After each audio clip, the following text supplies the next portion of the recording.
Welcome in to the Paul Kuharsky podcast. I'm Paul Kuharsky from paulkuharsky.com. Say my name 3 times. Genie pops out of a bottle. Best Titans talk around emerges. Good to see you. I'm at EDLEY'S BBQ, west of 65, just off Paytonsville Road. The best barbecue you're going to find in Nashville. Locations all around Middle Tennessee. You should be eating at one of them. This one is fantastic. My home base. I've been broadcasting here since the Titans season's over. They are fantastic people. And I can't say nice enough things. Sam says, my shot pops up at EDLEY'S and he is immediately hungry. That means things are working. I'm liking the look of this camera. I'm on a new laptop. I may not need my fancy camera setup. It's over here, the camera that I usually use, and I have not used it. Does it look as good or better as I usually look? I think it does. We're going to talk about numerous things here. I'm part of the 440 Network, obviously. Former Titans tidbits around the league and from some Super Bowl interviews. Coaching loyalty, Super Bowl strategy, a laughable NFL Players Association goal, and, of course, all of your questions. I just saw an interesting nugget that Rick Spielman, who is with the 33rd team, formerly Vikings GM, has been hired by the Jets. So people ask, like when the Titans were in the market for a GM or when they've been hiring in the past, about using some kind of outside service to help them.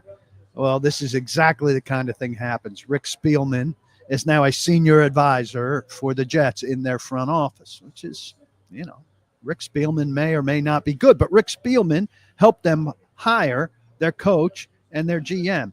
And now he's been hired by their team to be part of the front office that he helped them hire ahead of. So inevitably, there's this conflict that when you hire a service to help you hire people, they hire people that you're close to, and you're inevitably seen to be wiggling to try to get yourself in there. So you get your people in there, and you get yourself in there if you can. And boom, Rick Spielman is back in the NFL working for the New York Jets. Sam says, I haven't seen this either. Haven't finished watching the video, Sam says, but Dimitroff said his pitch was trade out of 1-1-1, number 1 pick in the draft, and ride with Levis in 2025. Any thoughts on that? I think you got to ride with somebody somebody better than Levis. But trading out a 1-1 certainly seems the way to go. Logan says, I'm looking fresh. I appreciate it. Sick day with the middle, getting some lunch, Trey says.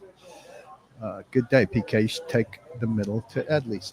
Let's talk loyalty for starters. A couple weeks ago, talked about connections in getting jobs around the league, and we knew, and I was waiting on Mike Vrabel's staff to be announced. We were waiting to see exactly what roles some of these guys had. Sorry, I'm very thirsty with this ginger ale today. So Mike Vrabel, 11 of the 27 people on his coaching staff, that's nearly 41%, come from the Titans. 5 of them were promoted. Terrell Williams, he was defensive line coach here. He's defensive coordinator there. He's a good coach. Don't know what kind of coordinator he'll be. Don't see coordinators come from the defensive line ranks that much, so it'll be interesting to see how Terrell does. Zach Kerr was assistant linebacker coach here. He's inside linebackers coach there. Clint McMillan, assistant defensive line coach here, defensive line coach there. Justin Hamilton, defensive quality control coach here, cornerback coach there. Stretch, who I think is a spectacular guy, got himself a good title. He was director of football administration here. He's vice president of football operations and strategy there. Not really a coach, but involved closely with the coaches. 2 were demoted. Todd Downing was offensive coordinator here, obviously, when he got fired. He's wide receivers coach there. He had been tight ends coach here before he was promoted to offensive coordinator. Jason Hoteling, who was a failed offensive line coach here, is back to assistant offensive line coach there. 4 guys are at the same level. Tony Dews, I think a good running backs coach, is running backs coach. Scott Booker's the safeties coach. Frank Perrano, director of sports performance. Everybody hated him here because guys got hurt. I think it's too straight a line to connect. Tom Quinn was the assistant special teams coach here. He was assistant special teams coach for Gerard Mayo, and he remains assistant special teams coach for Mike Vrabel. My one big thought is, Hoteling was assistant offensive line coach and was promoted here. And now he's promoting a bunch of guys. Zach Kerr to inside linebackers, Clint McMillan to defensive line, Justin Hamilton to cornerbacks. 3 position coaches on defense being promoted. Vrabel thinks he sees guys who have the talent to go there. Chris Harris was in the mix a little bit for cornerbacks. Didn't work out there. Went to the Jets. Chris Harris, by the way, left the Titans. The Titans didn't boot him out. He wanted out, went to the Jets. So look, now he's got Doug Marrone as offensive line coach. That's a big step up from Hoteling doing it himself. So Hoteling will be the players guy under a tougher offensive line coach, Doug Marrone. And Dante Scarnecchia, the longtime Patriots offensive line coach, is really, really good, will be around to help out occasionally. Josh McDaniels, say what you will, a failed head coach, had success as a coordinator. Beyond Tom Brady, worked with some other quarterbacks. He's not going to get a head coaching job, so there's not going to be a lot of turnover the way there was with the Titans, where 2 coordinators in LaFleur and Smith left, and Vrabel did a poor job replacing them with Downing and with Kelly. So, but this coaching loyalty thing, is just the way that the NFL works. Now, Mike McDaniel, from what I could tell, doesn't have a connection to Craig Aukerman, right? The Dolphins' special teams are ranked 31st in the NFL this season by Pro Football Focus. I suspect the Titans were 32nd. In 2023, the Dolphins were 29th. In 2022, the Dolphins were 32nd. They're a terrible special teams team. Well, Craig Aukerman, we all thought was terrible. We know that the Titans weren't good in certain places on special teams, and they certainly weren't dynamic. But Pro Football Focus said they were 2nd in 2022, and they were 8th in 2023. And so is Craig Aukerman better than what they had? Well, his special teams were. So we'll see. I still think Vrabel, 40% of his staff is former Titans. 60% of his staff is not. And he hired from elsewhere. So that is a big percent of new people there.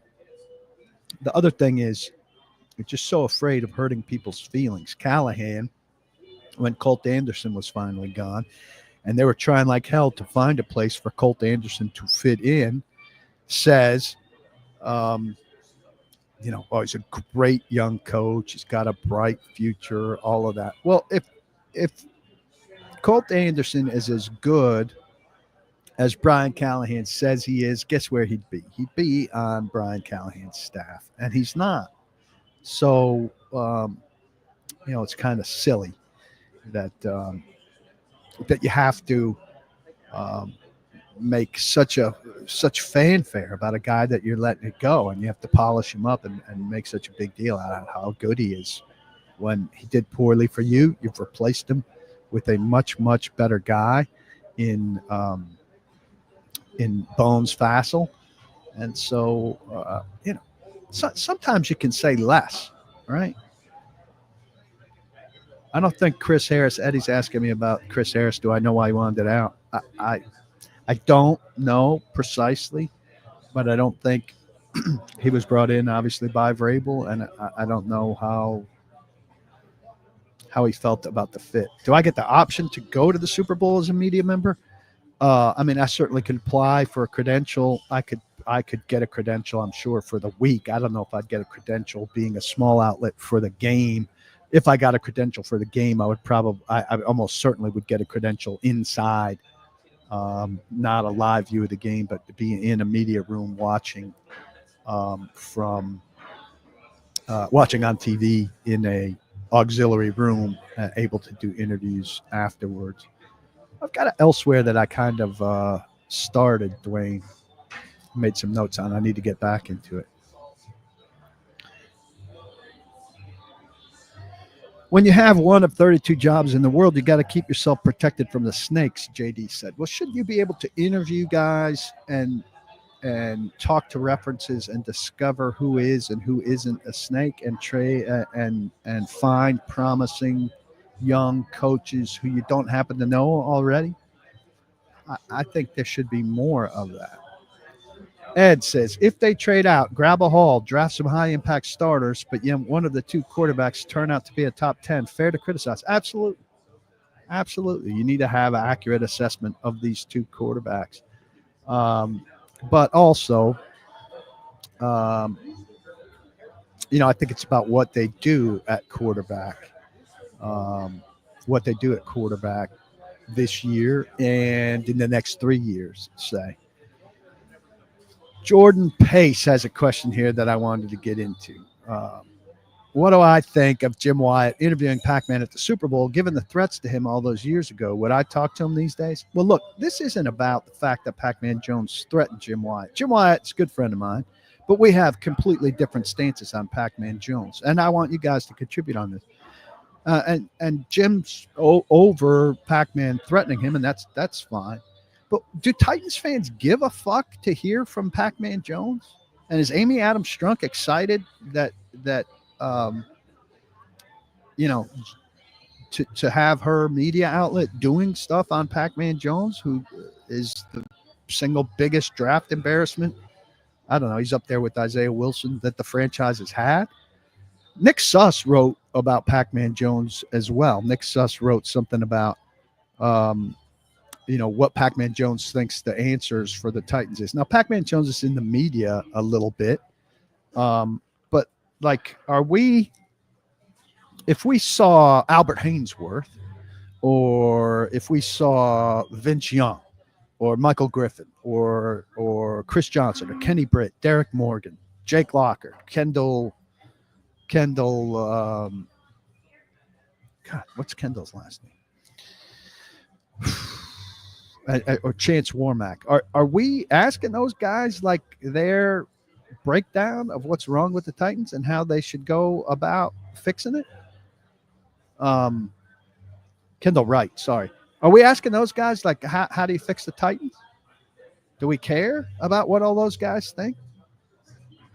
Largely mediocre players. That Albert wasn't. Vince was. Griff had a while. CJ, good player. Britt, don't care. I mean, does Chris Johnson even identify as a Titan, or does he identify as a Bengal? I don't understand why we care. And then, in that couple minutes that Pac-Man talked to Wyatt, he said that he has no regrets about the things that he did, that the things that he did made him who he is today. And we're allowing him to talk about everything like it's all in the distant past. He was charged in November 2024 with assault on a peace officer, public intoxication, and evading and resisting arrest. You want to say, well, that's one outlier in his recent past. He was charged in September 2023 and arrested at Cincinnati Airport for alcohol intoxication, terroristic threatening, and disorderly conduct.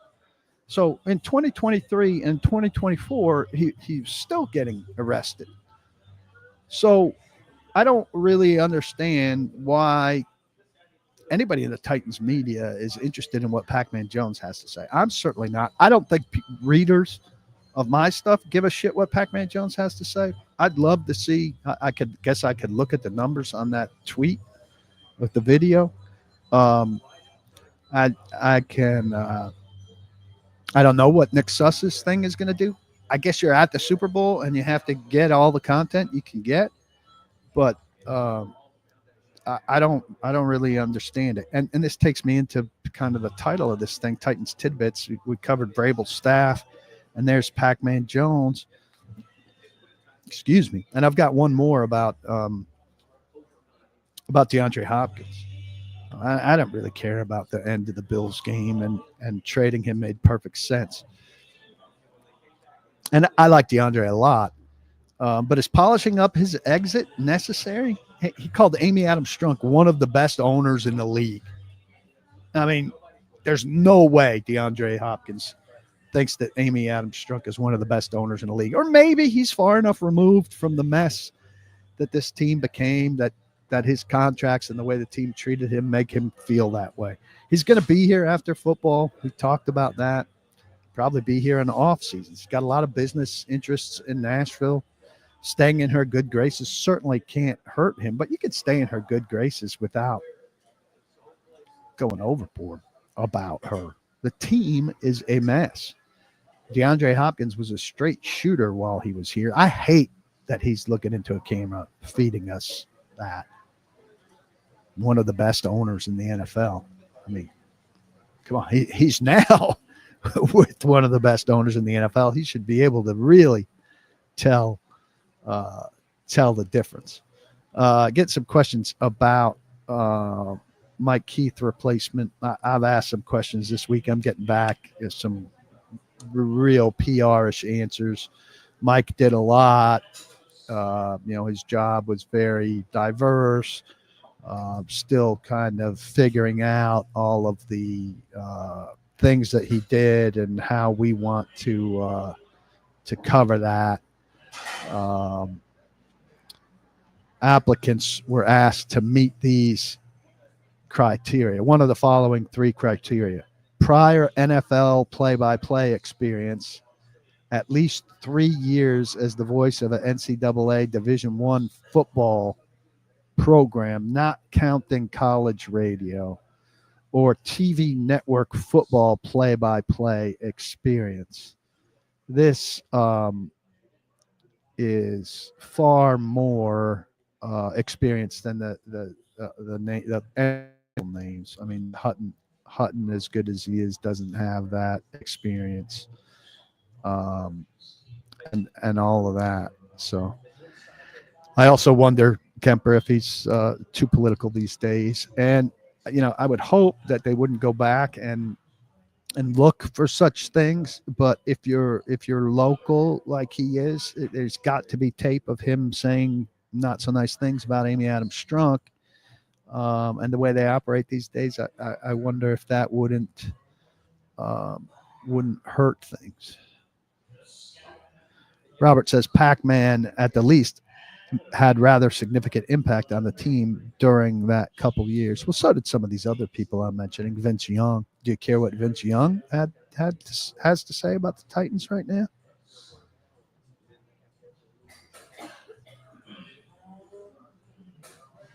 Logan, the answer to your question is unfortunately not really.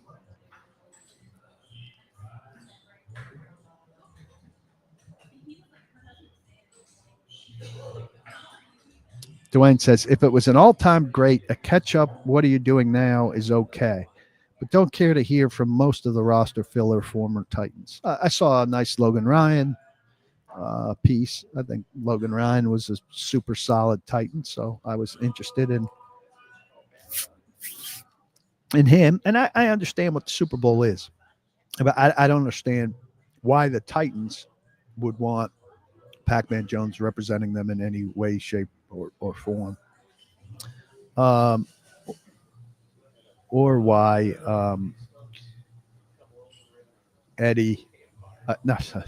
or why Nick Suss would feel compelled to talk about him. Maybe he's a little thin.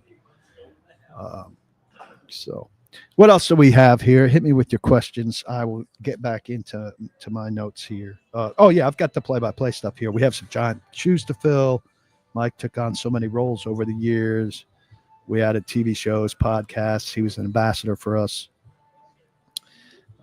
Right now, we're taking a look at all of that and figuring out what the new role might look like. So Amy Wells, I'm sure, will be leading their stuff at the combine with Coach Mack. I'm curious to see what that's like without Mike.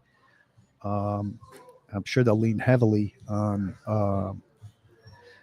Coach Mack's Rolodex, which is super, super strong. But Mike Keith also pulled in high quality guests for them. So it will be interesting to see what they are able to do and what they're not able to do without him. Zen Sports is a big sponsor of this podcast. I urge you to pull up their app and get it on your phone. Right now, if you go there and sign up using TN Paul as the code, you will earn 500 bonus entries into the February VIP Players Courtside Club Sweepstakes. Weekly Top Earners Prize every Saturday to Friday in February. Customer with the most accrued weekly sweepstake entries earns a $250 bonus bet. So you just go to Zen Sports, you make your bets. If you sign up with my code, you get 500 bonus entries into this and could win yourself a $250 bonus bet. Pretty sweet offer. Zen Sports, the place to bet if you're in Tennessee. Check them out. I've got a couple Super Bowl props that I would hit. The Eagles are 134, plus 134, to record more sacks than the Chiefs. Now, the Chiefs have been getting sacked 2 times a game in the regular season, 5 times a game in 2 playoff games. Hurts has gotten sacked 11 times in 3 playoff games. But I just have a feeling Philadelphia's offensive line is going to be really big in a big game. I do think Chris Jones will get one. I would bet on that as well. But I like the Eagles to get to Mahomes more than the Chiefs getting to Hurts. And I also, this isn't a great odds by any means. Jalen Hurts is minus 115 to score a touchdown. But I think they'll get down there and he'll get in on a tush push. They're much, much better at it than Buffalo, who was trying their short yardage thing. And JT Runke, producer extraordinaire, has a whole deck of stuff. Get ready. Kansas City money line. Saquon Barkley under 109.5 rushing yards. Dallas Goedert over 4.5 catches. Xavier Worthy under 5.5 catches. And a little parlay for you. DeAndre Hopkins over 1.5 catches and an anytime touchdown. Little tribute to DHop. Saquon Barkley under 109.5 rushing.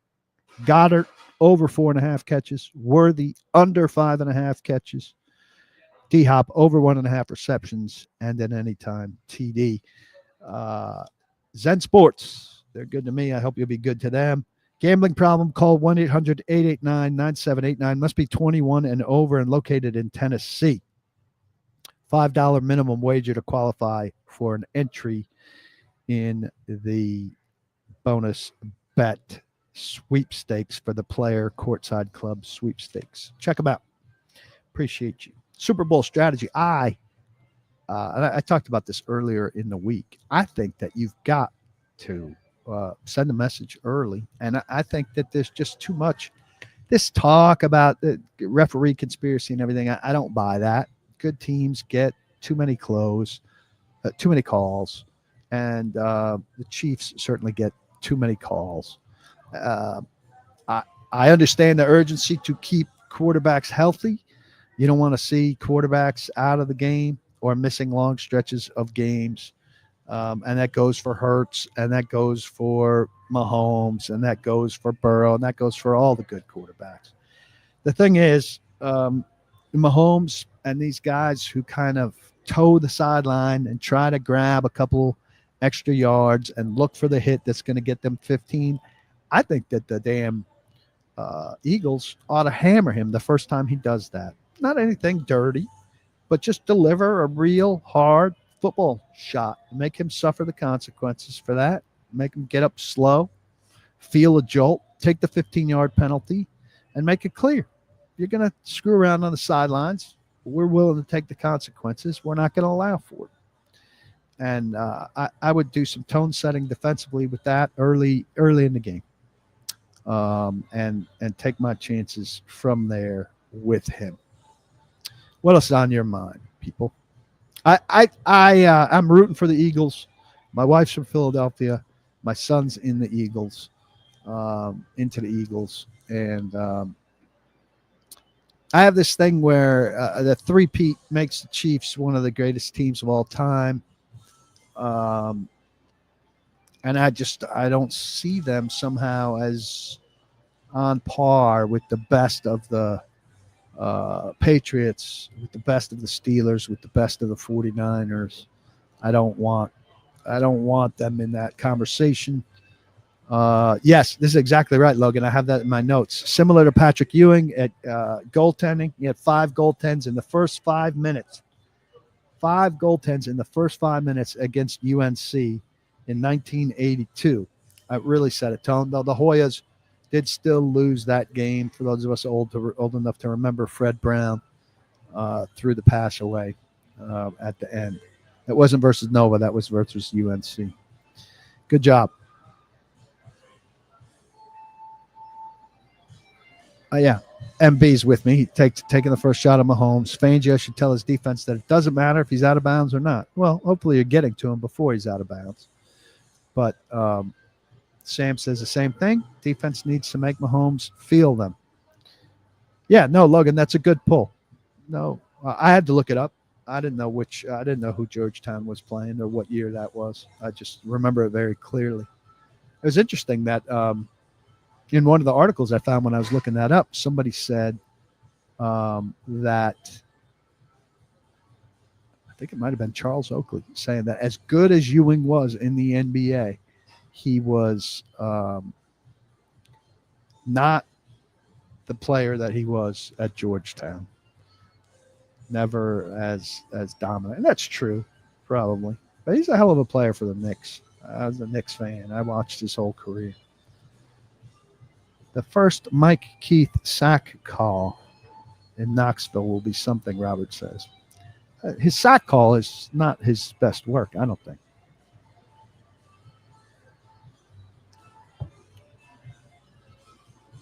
But yes, Vols fans have something to really look forward to. If you're watching on Twitter, let's retweet. If you're watching on YouTube, please thumbs up, subscribe. If you're listening later on Apple, on iHeart, on Spotify, please like, rate, review. All of those things help the cause, and I appreciate your support there. Trey wants to see the referees. Oh, sorry. No, never mind.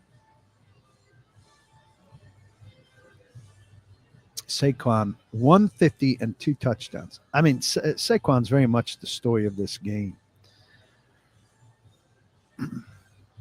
Do I have any new things in store? Any sneak peeks? Well, you got James Foster yesterday, who I thought wrote a great piece breaking down Cam Ward and Shedeur Sanders in 5 or 6 categories, really comparing and contrasting them.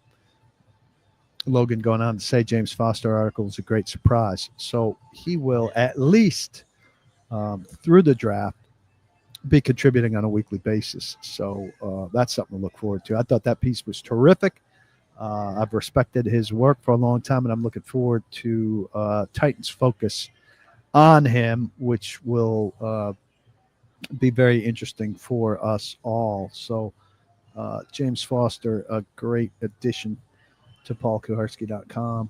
I hope you guys are all following him on Twitter, and we'll welcome him.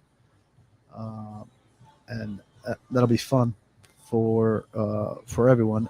Any additional draft depth that we get is a good deal for everyone. If I had to guess, Sam asks, what position or positions do I expect the Titans to try to fill with free agents? I'm hoping they can get right tackle and right guard to satisfy a spot before the draft so they don't have to force it. Well, we know that there's a right guard out there in Trey Smith that they're familiar with, who's a very good player, worth good money. you know. So that's the way I've been thinking is like, they've talked about it's free agency is not going to be as big. I am kind of thinking like, how about Trey Smith as one big free agent and then, chip away at everything else and find my model guy is kind of Sebastian Joseph Day, right? He's no superstar by any means, but played very effectively for the Titans in that role. And those are the kind of guys you need to fill in the roster with. And Sebastian Joseph Day, by the way, is a free agent. So if Borgonzi likes him, that's a guy you'd like to re-sign and not have a concern at that spot. I think too the lower value positions, though, there are a lot of good safeties in this draft, and you can find a pretty good safety in the 4th round, or if you're trading back and you've got a couple seconds and a third, or a couple thirds and then another 4th, there's some really nice players there, and a young safety, it can be a great value. So I don't know. Ideally, you'd like to do enough in free agency that you're not desperate for anything.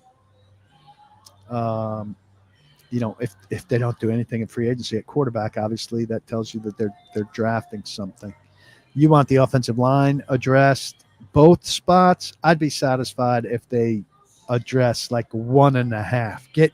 Get a starter at one of those 2 positions and get a guy who could conceivably compete for the other one, and be a starter if he had to be.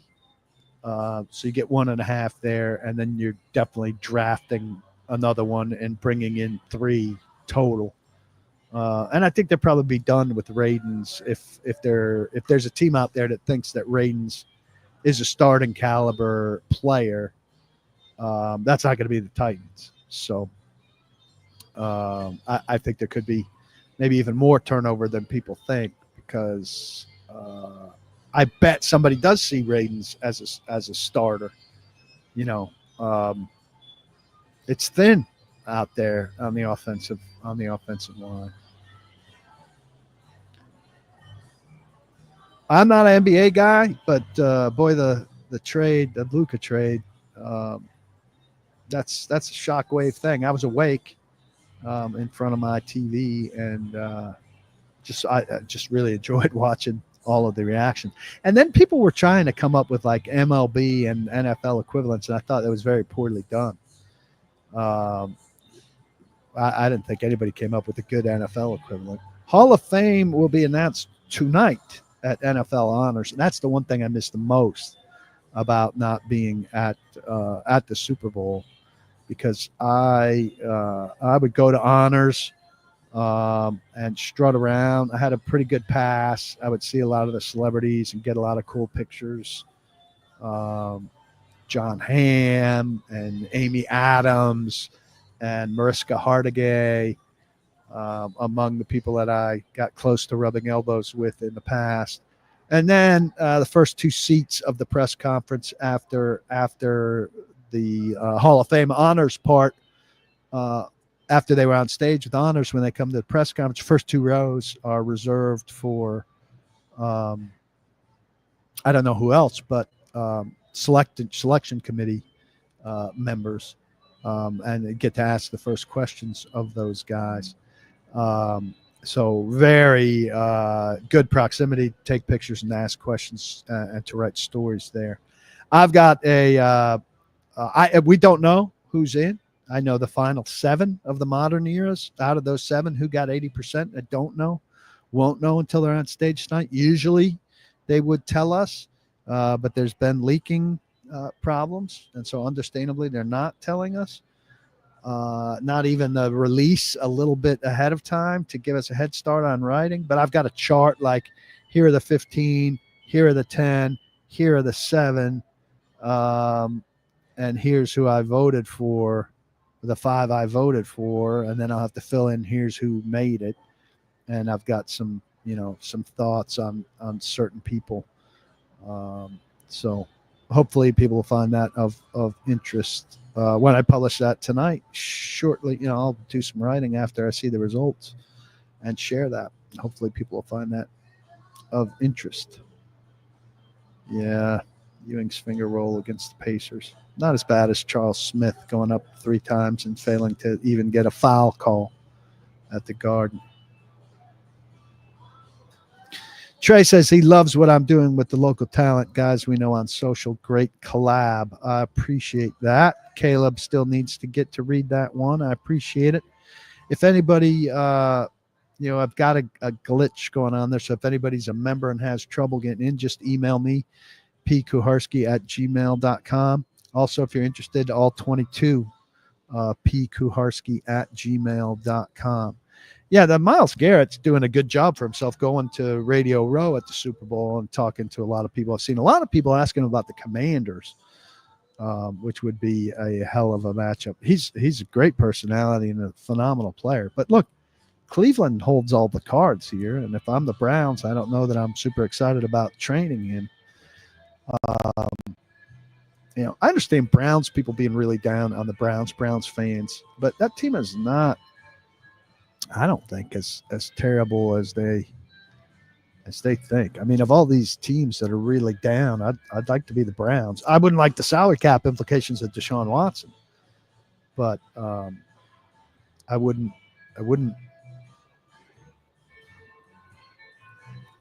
deal Myles Garrett. I don't know if they have interest in bringing Radens back or not, Eddie, but I don't believe they have any interest in starting. Snake says guards aren't worth what they get in free agency. Very few players are worth what they get in free agency. It's an overpay market. Hey, I want to hit you with one thing. I thought this was really funny. NFLPA had a press conference down in Miami. Not in Miami, in New Orleans. And they say funny things. NFLPA is so incredibly weak. It's just shocking how weak they are. I haven't told this story, when they had this thing this year, and I know most of you guys are on their side about closing the locker room to the media, which obviously I'm not going to win an argument with you on. But it failed miserably around the league. Guys just don't want to change their routine. And most guys don't have a real problem with it. So in the Titans locker room, Daniel Brunskill, who's the union rep, he stepped out in the hallway for his interviews, and Nick Westbrook-Akina made sure to kind of step away from the locker area, and he went kind of when people asked him to talk, he stepped over to, this kind of a drink cabinet and a blank wall. So he did his interviews over there. That was really the extent of it after things settled down. Even, people were kind of on edge for a little while right at the beginning. It's funny, though, when Lloyd Hewitt, the NFLPA director, and 2 of his lieutenants came to Nashville as they had these meetings going around the league to talk about these things and tell players that they wanted them, and he told Brunskill, Brunskill and I were talking about this at one point. Brunskill said, they want us to blah, blah, blah. And I said, they're your union. Shouldn't you be telling them what you want? The union's telling you what they want you to do. It's really weird. But, that open locker room time, the 45 minutes we're in there that a lot of you freak out about, like, oh, you guys in there with them naked, blah, blah, blah. Well, when Lloyd Hewitt and his 2 lieutenants came in, what they did is they stood in the locker room during those 45 minutes. I talked to him. I'm like, it's kind of weird, isn't it, that you're objecting to us being in here with guys naked, and the 3 of you are standing in here not talking to anybody while everybody's naked? Kind of hypocritical. The union said in their press release, among the things that they're pushing for, they gave like 3 bullet points on health and safety and 3 bullet points on revenue and compensation. But health and safety, transparent sharing of data, sure, more sharing of data among the league, teams, and the NFLPA to make health and safety decisions grounded in data and science. Smarter scheduling and travel, thoughtfully addressing the physical toll of quick turnarounds and international travel without sufficient recovery time. Sure. But I mean, I think teams feel like they've done the research on that. This is the one that gets me. Safer field surfaces. Continuing to advocate for safe, consistent, and high-quality grass surfaces to limit injury and still allow peak performance. Hey, Lloyd. Hey, NFLPA. They're building an indoor facility in Nashville, Tennessee. What are you going to do about it? Like, it's turf. Yeah. Titans are already on turf at their outdoor facility. Yeah. In Cleveland, they're getting close to this Brook Park facility that's going to be, guess what? Indoor. I think most people hate the idea that Cleveland would have indoor football, but we're heading more and more towards indoor football. And guess what the surface is probably going to be in Brook Park? I haven't studied it up, but I doubt that they're doing trays like they're doing in Arizona to get grass in there. It's going to be turf. They're building $2 billion stadiums, not two $1 billion stadiums. They're building in places like Cleveland and in places like Nashville stadiums that cost $2 billion. And while they're doing that, they're not thinking about ways to get grass in there. So you sound foolish that you're going to continue to advocate for safe, consistent, and high-quality grass surfaces to limit injury when the trend is new stadiums. Allegiant and Minnesota and, all of these new places. SoFi, I can't recall the surface there. Buffalo, I imagine it's going to be grass. It's part of their advantage to be outdoors in the cold. And Buffalo is one of the outdoor teams sticking with that. But the idea that the NFLPA has any sway on grass versus turf in these billion-dollar decisions, I mean, your impact on these decisions ended long, long time ago.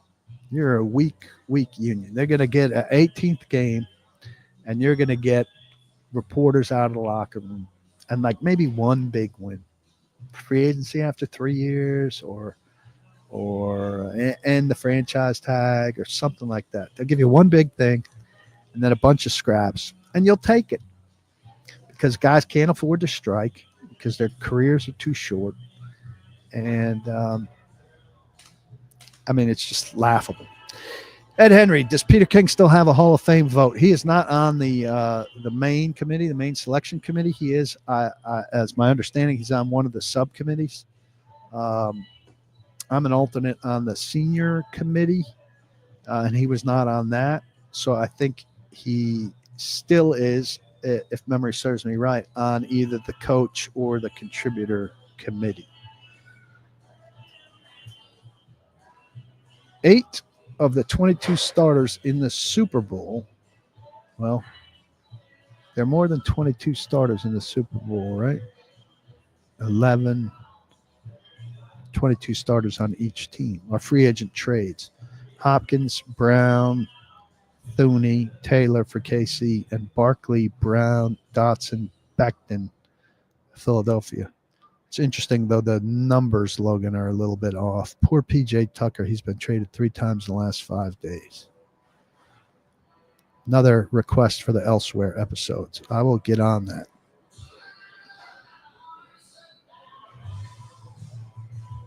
Yeah, James Foster influencing people. Daryl is one of several in here who said the excellent article by James on the 2 quarterbacks closed my mind on drafting these two, trade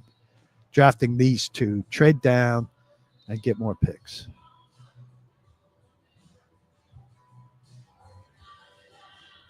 Audio sounds fantastic. Oh, how's this picture? Is this picture better or the same as what we've done?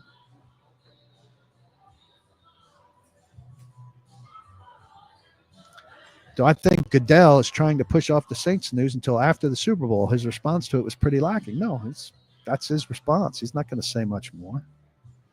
Focus. No, I never watched that, and I think the content's horrifically bad.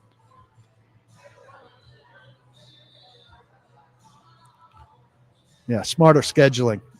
Yeah, smarter scheduling the PA wants. Meanwhile, the NFL saying, hey, let's play a game 12 hours away in Australia. Very, very interesting. I see Wyatt right now has a Something very interesting from Taylor Lewan discussing his connection with new Titans assistant GM Dave Ziegler, who I believe was his high school guidance counselor or something like that, which is interesting. Expanding the roster size, you know, what does it do? Belichick has been a big proponent against it. Like, you expand the roster size too much and you get too much of a specialist.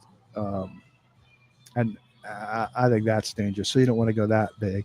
And also, like, you expand the roster size, but it doesn't, you know, so there's a third quarterback on your roster. He still sucks.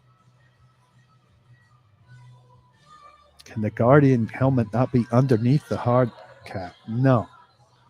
They look like bobbleheads with those things. Don't worry about what it looks like. Just know it's helping safety to some degree.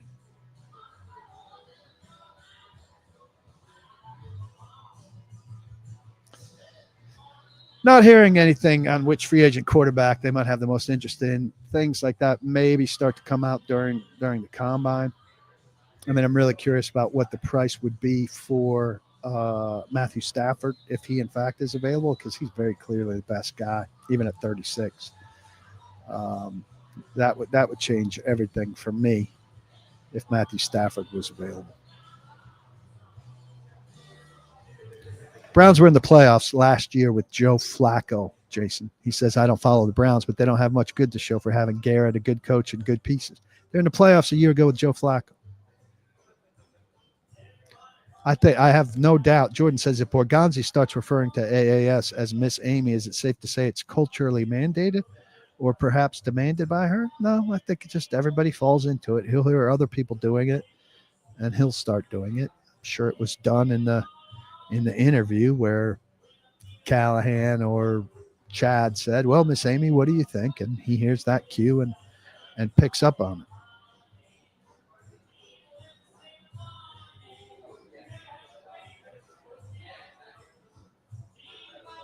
John says the new Guardian caps next season look a lot better. So I haven't seen those. So if that's true, that'll be there.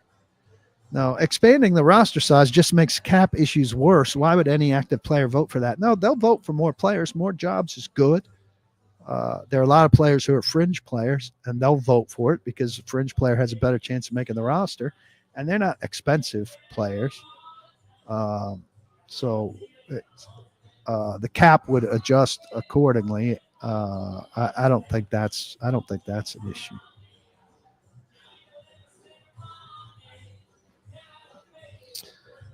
Well, that's the thing. That's one help door. Stafford going from being taxed in LA to tax-free in Tennessee's got to be something for him to consider. Yeah, but he's probably going to have better options. And I'll point to Blake Bedingfield saying that. I generally think players will go where the best money is. But in this case, coming to a team like this, you'd rather go to a team. You would have rather have come here last year, right? You hit your wagon to Callahan in year one, and you say, all right, I'll help you build the culture, and we'll do this together. In year two, when the guy appears to have a short leash, you say, well, I go there, and if things don't go well, he's going to get fired. And then if he gets fired, where am I? You know, I'm stuck with a new coach, and I don't know who that'll be. And then we start the culture thing, and 2 years are gone before the team's anywhere. Makes it pretty difficult. So I think the Titans are for that veteran quarterback who is going to be in position that he wants one last swing at a Super Bowl chance. Titans are a less desirable destination, despite their ability to maybe offer the best contract and certainly have a great tax situation.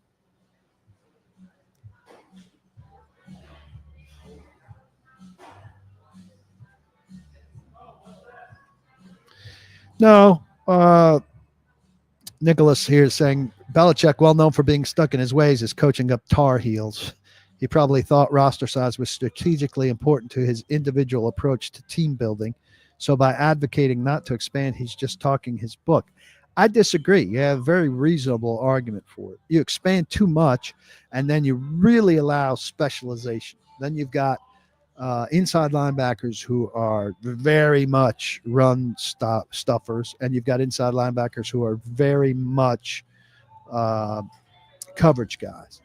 And you've got fewer and fewer, you've got less and less urgency for guys who are well rounded and can do both. You've got room for a long distance field goal kicker with a big leg, and a room for 40 and in with a weaker leg who's more accurate, and it doesn't force a kicker to be as well rounded, and things like that. And I think it's a good point. I think you want more well-rounded football players who are good at everything about their position, not to allow this intensive specialization. So I agree with him on that. Would I vote for a kicker, punter, special teamer for the Hall of Fame? What's the general consensus on them in the community? Well, Adam Vinatieri is in this class, and I could tell you that I voted for him as long as I could. For as long as he was alive, I voted for him in this round of voting. He's in the top 100 players of all time that was put together with the 100th anniversary of the league. There's nobody that's been on the ballot in my 10 years as a voter that's been on the top 100 player list. I don't believe, and if there was, that was, and yeah, I'm pretty sure there has not been. So, very special case. But I think Adam Vinatieri is the most clutch. I think he's hit 28 game-winning kicks. 2 of them won Super Bowls, and outstanding for 2 teams. The best kicker of all time.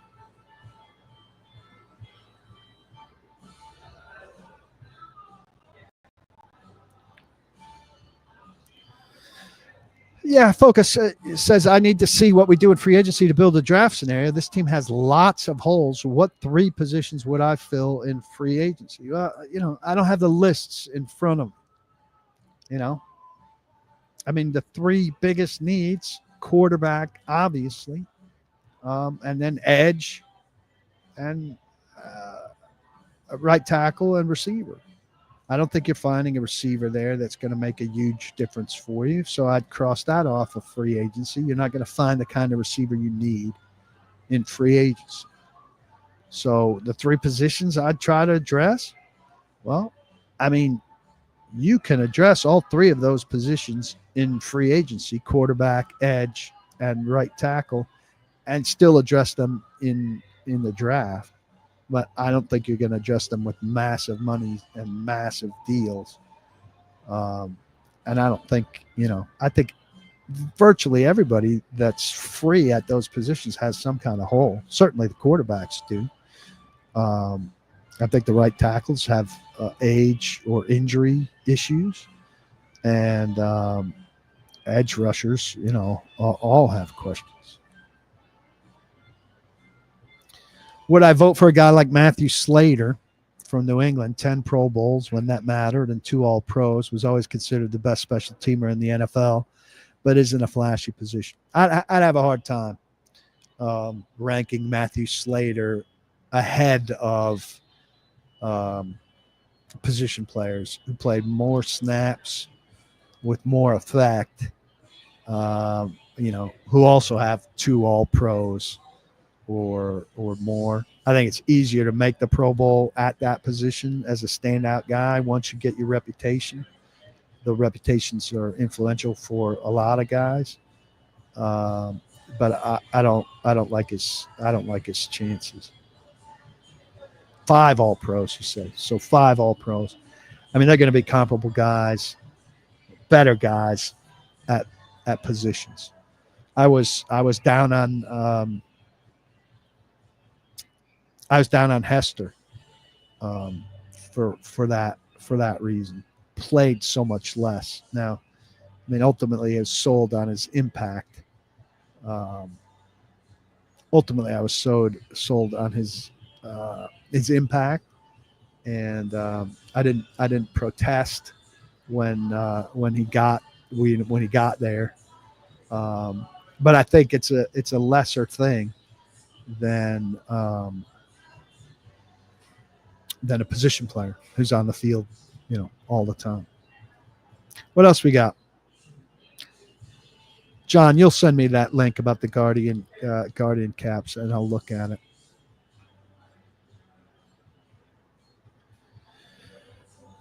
Do I like the idea of 4th and 25 in place of the onside kick? I like the idea of something in place of the onside kick because the onside kick is impossible as it's set up. I think you got to go back to some physical risk on the onside kick. I understand it's a risky play. It's also a very infrequent play. And for the infrequency, if people are going to get injured on that play, I mean, you don't want to say, okay, we're okay with injuries on this play, but I think you kind of need to be okay with a higher injury rate on an infrequent play. That is a play that's necessary in the game to give people chances to come back.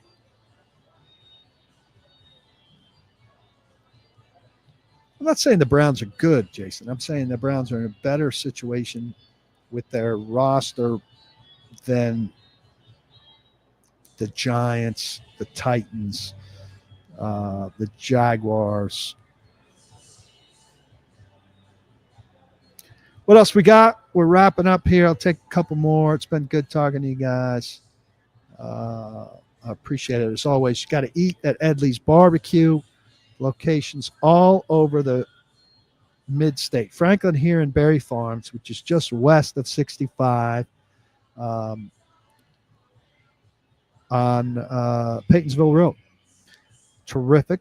There's Franklin in the Factory, which everybody knows. 5 Points in East Nashville, where my guy Leon will take excellent care of you at the bar. Sylvan Park, Donaldson, Gallatin, 12 South, where Paul will take care of you. Nolansville. The fried ribs are out of this world, but there's nothing that you can do here that you go wrong with. And you read a little history of the place on the menu. Right there in the middle. But, I mean, you pick anything off of here.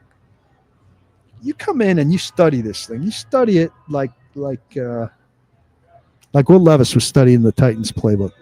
The combo platters, the smoker sampler, the brisket. I can't resist the brisket, but you got the pork, you got the turkey, you got the chicken, you got the hot pork for people that aren't wimps like me.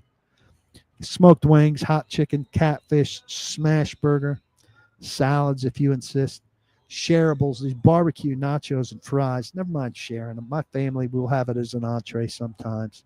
Just phenomenal. Come here and eat. It's delicious. Smell it here. I like to get it all on my clothes, take it home, and everybody's hungry. Also, you need to subscribe to paulkuharsky.com. Look, there's great content up right now and coming that you're going to need to read and dive into. Really a steal at the price. Ask anybody in here who's a member. Come connect with all of us, and it's a great time. Take a couple more questions. We'll get out of here. Hope you guys are having a great weekend. Got big Super Bowl plans? I do not. I could change a rule in the NFL. What am I changing? I mean, off the top of my head, I think I'd change that onside kick. I hate a couple rules changes that people like. I don't want pass interference to be a spot foul, to be a 15-yard foul. I want it to be a spot foul. I like that. I think you graduate from it being a 15-yard penalty in college to the pros, where it should be. So I think that's a good one. I think they got to solve that onside kick thing. That would be a big one for me. I'll give that some more thought, maybe come back to it down the road. I appreciate all you guys coming. It's a good crowd, good questions, good time. More Titans news on the horizon, of course. And, we're building up now to the Combine, which will be a good trip. And I think we'll meet Fassel there. And certainly we're going to hear from Borgonzi and Callahan there. So in the meantime, plenty to talk about and dive into. Every play is reviewable, MB says. I like that idea too. Just get it right. I'm a big proponent of just get it right. Find a balance where it doesn't slow things down too much.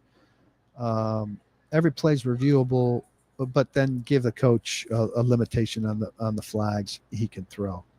Get it right, though. I think that is a good mantra for the league. I do think the league likes officiating controversy, though. I do. I think that's part of what they're selling when they get these $billion rights packages. Hey, I'm on my way to being a YouTube TV guy. Got some Fire Sticks. Right now, I'm in my 21-day trial, but I'm about ready to tell Comcast to yank it. It's a very exciting time in my house. Very exciting. I appreciate you joining me. Join PaulKuharsky.com. Don't block the box. And be sure, please, to lock your locks. See you soon.